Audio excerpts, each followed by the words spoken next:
What's going on, comic fans? It is Mike from the Hardcover Comic here. Hope you're all doing well out there, enjoying comics. Today, I wanted to go back in time a little bit. I've been doing a few months ago. I pretty much read the entirety of Peter David's run and did a full video on that. And I've looked at my collection and thought, what have I not read in a while that's huge and long that I don't remember very well in my comic shelf? And the first thing that came to mind was this JLA. This was, I think, volume. I always. Is this volume one? No, this is like volume 3 of the Justice League of America. This was the run that started, I believe, in '97 with Grant Morrison.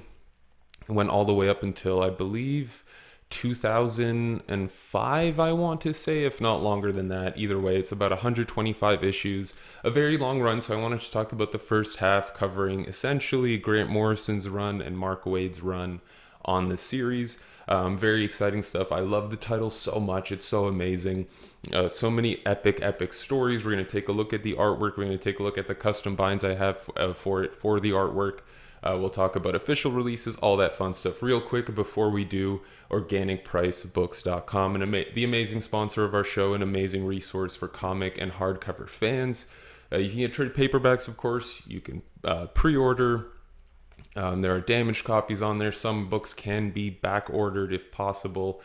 So there are a lot of options. Amazing shipping. On our most recent live stream with Kristoff artwork, Matt showed that off. Looks amazing, the new packaging. Can't recommend them enough. With the promo code THC2, you'll get $2 off. With the promo code THC, ship it together, you'll get 5% off an order of 3 or more books.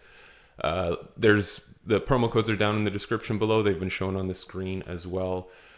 Check them out. Can't recommend organicpricebooks.com enough. Now let's talk about the first 60 issues of JLA that ran from the 90s till the 2000s.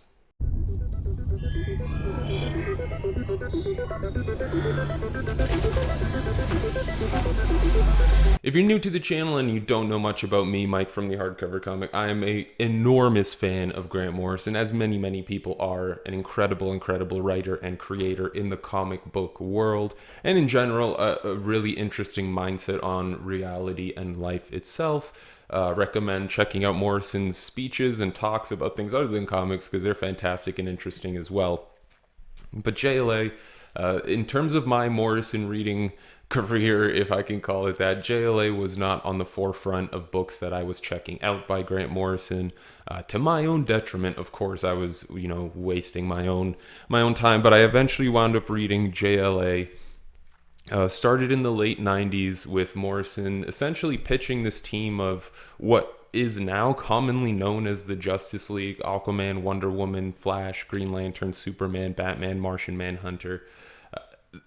According to Morrison, this was like a pretty crazy idea for DC at the time. And since then, they've become, the staple version of the Justice League, which is fantastic because they're such an incredible team.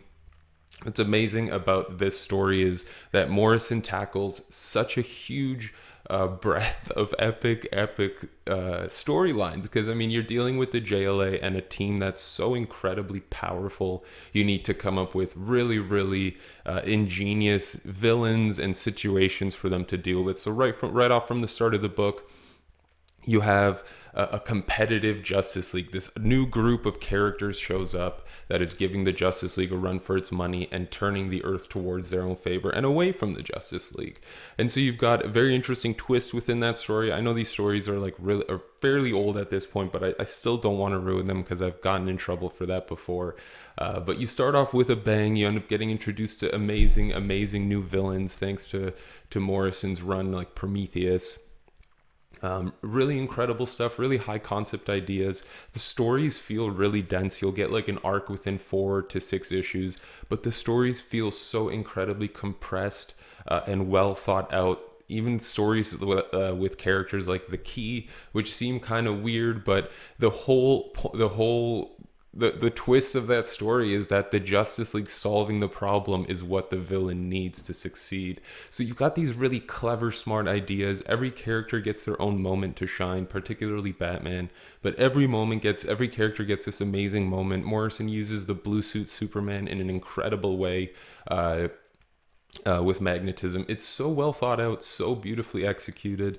Amazing artwork by Howard Porter throughout the majority of the run. You get Mike S. Miller in there a little bit and a couple other artists for issues here or there, but the majority of it is Howard Porter. Some of the pages are just so stuffed with action and details and amazing artwork. It's incredible. It's a 90s style to be sure, but it's so incredibly done. And within the first 60 issues, you get the majority of Morrison's run. There are some issues in between where Mark Waid steps in to write. I think Chuck Dixon did an issue or two. Mark Millar, I think, did an issue or two with an Amazobot kind of thing. So there's a few issues in between where other writers came in. And, looking at these stories, even looking at some of the fill-in stories Mark Waid did during Grant Morrison's run, they're so well thought out. They use like this, at the time was cutting edge science to come up with these stories. Like the synchronicity story, which is very, very cool. Used some really cool quantum physics and other physics related discoveries that were really important at the time. So it's very, very interesting stuff. I forget what it's called. What is it called? A phantom atom or something like that? I forget what it's called. Really cool stuff. I really like that story particularly for that reason. And with all these writers taking parts of what's been happening in the JLA, because there is a continuity throughout. You do see villains return and huge grand schemes get planned, particularly with the Anti-Justice League, or the Injustice League. I forget what they're called already, but Lex Luthor's gang of villains that he creates to take on the Justice League in Rock of Ages, which is by far one of the coolest Justice League arcs of all time. I really loved it. Grant Morrison's run is spectacular. It's really epic, really well thought out. And there's just a lot going on. There's a lot going on within Morrison's run. And I loved it. I loved it for it. Morrison technically finishes work on JLA with issue 44, I believe, is the last issue. And then Mark Waid sort of takes over full-time, for the next 16 or so issues within what I've read. And this doesn't include things like JLA Earth 2, which was an OGN that came out, or I guess a larger story by Morrison and Frank Quitely, where the JLA was taken to Earth 2 and vice versa with the crime syndicate. Very cool story as well. Amazing artwork by Frank Quitely. I believe that's in the Grant Morrison omnibus. He also had DC 1 Million happen around that time during Morrison's run. So there was a lot of crossover and a lot of side JLA stories, particularly with 1 Million. Which is a great event, also a really fun, interesting event, well thought out. But you get a lot of that stuff happening as well. It's really, really cool. It's a really interesting run. It's an interesting time, especially seeing from the late 90s going to the 2000s, how things change within DC, within the world, within the Justice League. And honestly, having a team like this, I can understand now why this was like a changing point, a turning point for the Justice League and the structure of the Justice League. You do also, of course, get nods to previous Justice Leagues, whether that's Detroit or Detroit International, all those other various groups that came up around or before this iteration of JLA.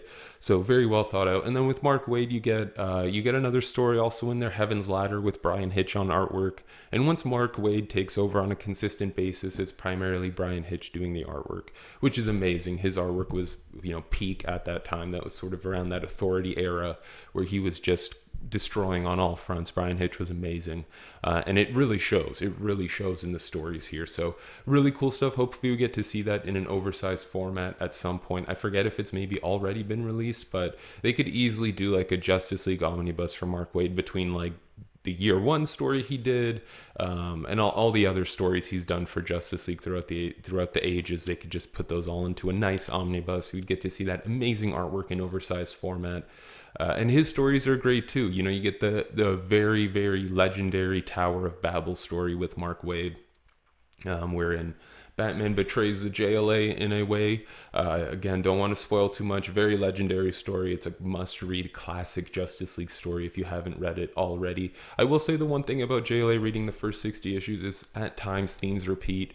When you're dealing with cataclysmic cosmic events like Darkseid by the third arc of an ongoing series, it's very tough to try and beat that. So a lot of themes get repeated, but there is some really cool creativity here. There's a lot of changing. Every character sort of gets to discover something new about themselves and a new ability, and the team gets to change. The team gets shaken up a bit. New members join, members walk away, members get kicked out.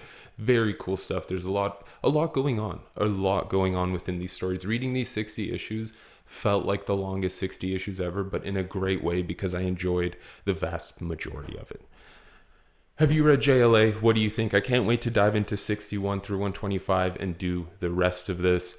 What do you think of the JLA? Real quick before we go, I do want to shout out Kristoff Artwork. I'll put his handle down on the screen below.